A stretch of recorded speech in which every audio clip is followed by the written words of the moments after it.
பாமக தலைவர் அன்புமணி பேசியிருக்காரு. நிச்சயமாக நாங்கள் ஒரு பெரிய கூட்டணி வைப்போம், பலமான கூட்டணி வைப்போம், திமுக வீழ்த்துவோம், கூட்டணி இன்னும் 2 மாதத்தில் சொல்லுவோம் அப்படிங்கிற மாதிரி சொல்லியிருக்காரு.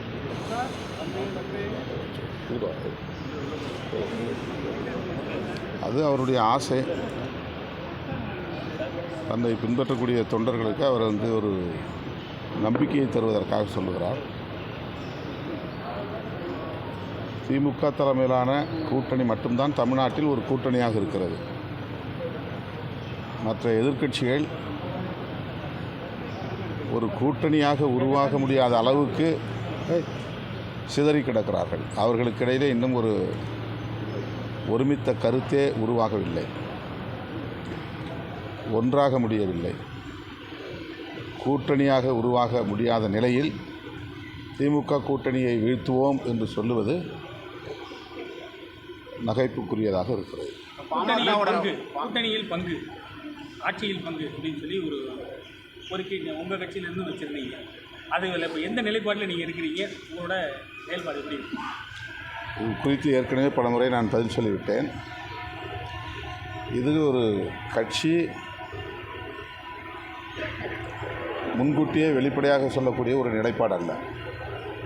அது உரிய நேரத்தில் உரிய முறைப்படி முடிவெடுத்து அதை நடைமுறைக்கு கொண்டு வருவோம். ஆகவே சில முடிவுகள் அல்லது நிலைப்பாடுகள் காலம், நேரம் ஆகியவற்றையெல்லாம் கருத்தில் கொண்டுதான் எடுக்க முடியும்.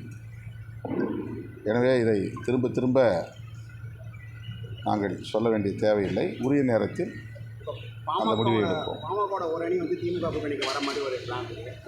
இதெல்லாம் யூகம் தானே. யூகத்திற்கு எப்படி நான் பதில் சொல்ல வரும் பட்சத்தில் நீங்கள் இருக்க மாட்டேன்னு அது வரும், வர்றப்ப பார்த்துக்கலாம். தூய்மை பணியாளர்கள், செவிலியர்கள், இடைநிலை ஆசிரியர் தொடர்ந்து அடுத்தடுத்து போராடிட்டு வராங்க. அவங்க செவிலியர் போராட்டம் இப்போ முடிச்சிட்டாங்களே. காவல்துறை அதான் கடுமையாக கைது செய்கிறாங்க. இப்போ ஆசிரியர்கள் இல்லை, செவிலியர்களுக்கான போராட்டம் முடிஞ்சிருச்சு. செவிலியர்களுக்கான போராட்டம் முடிஞ்சிருச்சுன்னு நினைக்கிறேன். அமைச்சர் பதில் சொல்லியிருக்கிறாரு. இப்போது கொஞ்சம் பேரை 169 பேர் என்னவோ இப்போ பணி நிரந்தரம் செய்கிறாங்க. 1000 பேருக்கு பணி நிரந்தரம் தருவோங்கிற உறுதிமொழியை அவர் தந்திருக்கிறாரு. அதனால் அந்த போராட்டத்தை அப்போது நிப்பாட்டியிருக்கிறார்கள் என்று நான் கருதுகிறேன். மற்ற தூய்மை பணியாளர்களுடைய போராட்டம் தொடர்கிறது. ஏற்கனவே நான் விடுத்த அதே வேண்டுகோளை மறுபடியும் மாண்புமிகு முதலமைச்சருக்கு முன்வைக்கிறேன்.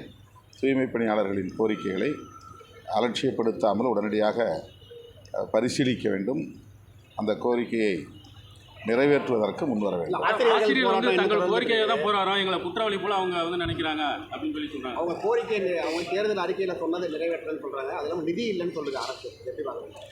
ஆசிரியர்களின் கோரிக்கைகளுக்கு ஏற்கனவே விடுதலை சிறுத்தைகள் கட்சி ஆதரவளித்திருக்கிறோம். அதே நிலைதான் இப்போதும். ஆசிரியர்கள் முன்வைக்கக்கூடிய, அரசு ஊழியர்கள் முன்வைக்கக்கூடிய ஓய்வூதியம் தொடர்பான கோரிக்கைகள் உள்ளிட்ட அனைத்தும் பரிசீலிக்கப்பட வேண்டியவை. அதிலே அரசு விரைந்து ஒரு முடிவெடுக்க வேண்டும். தேர்தல் அறிக்கையில் கடந்த முறை என்ன வாக்குறுதி தந்தார்களோ அந்த வாக்குறுதியை நிறைவேற்ற வேண்டும் என்றுதான் அவர்கள் வலியுறுத்துகிறார்கள்.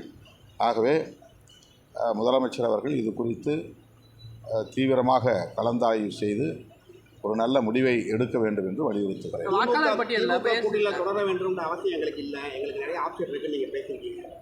முன்னாடி பேசுகிறப்போ அது எதற்காக உங்களுக்கு கூட்டணிகளில் சீட்டு கம்மியாக தர மாதிரி எதனால? அப்படி கிடையாது. திமுகவுக்கு பரிந்து பேசுகிறோம் அல்லது முட்டுக் கொடுக்கிறோம் என்று சில விமர்சனங்கள் வெளிப்படையாக வருவதனால் அதற்காக பேசவில்லை, கருத்தியலுக்காக பேசுகிறோம். நாங்கள் உள்வாங்கி கொண்டிருக்கிற சமூக நீதி அரசியல், பெரியார் அரசியல், அம்பேத்கர் அரசியல், மார்க்சிய அரசியல், அதுதான் எங்களுக்கு முதன்மையானது. கூட்டணி என்பது 2ஆம் பட்சம்தான் என்று சொல்லுவதற்காக அதை அழுத்தி கூறுகிறேன். அவ்வளோதான். ஒழிப்பு மாநாடு அப்படின்னு சொல்லி நீங்கள் நடத்துறீங்க. இப்போ அடுத்தது ஜனவரி 2ஆம் தேதி அன்னைக்கு மதிமுக சார்பில் நடைபயணம் போக போகிறாங்க. அதுக்கு முதல்வரே துவக்கி வைக்கிறதுக்காக திருச்சி வர இருக்கிறாங்க. இந்த மாதிரி மது ஒழிப்புங்கிறது கூட்டணியில் இருக்கிறவங்களே தொடர்ந்து அமல்படுத்துறதுக்காக முன்னிலைப்படுத்துறீங்க. ஆனால் அதுக்கு எந்த விதமான நடவடிக்கையும் இல்லை. இது சம்பந்தமாக என்ன விதமான நடவடிக்கை நீங்கள் எடுக்கிறீங்க? இல்லை, இந்த கேள்வியை நீங்கள் முதலமைச்சர்கிட்டே கேட்கணும். எங்களை மாதிரி இருக்கிற ஆள்கிட்டே கேட்டுக்கிட்டே இருக்கக்கூடாது. ஏன்னா மாநாடு நடத்துறது நீங்கள் அதான் நாங்கள் தானே அந்த கருத்தை உங்கள் கருத்தில் தானே இருக்கிறோம். மதுவை ஒழிக்க வேண்டும்ங்கிற கருத்து தான் எங்கள் கருத்து. அப்போ உங்கள் கருத்தும் அதுதான், எங்கள் கருத்தும் அதுதான். நாங்கள் முதல்வர்கிட்ட சொல்கிறோம், நீங்களும் கேளுங்க.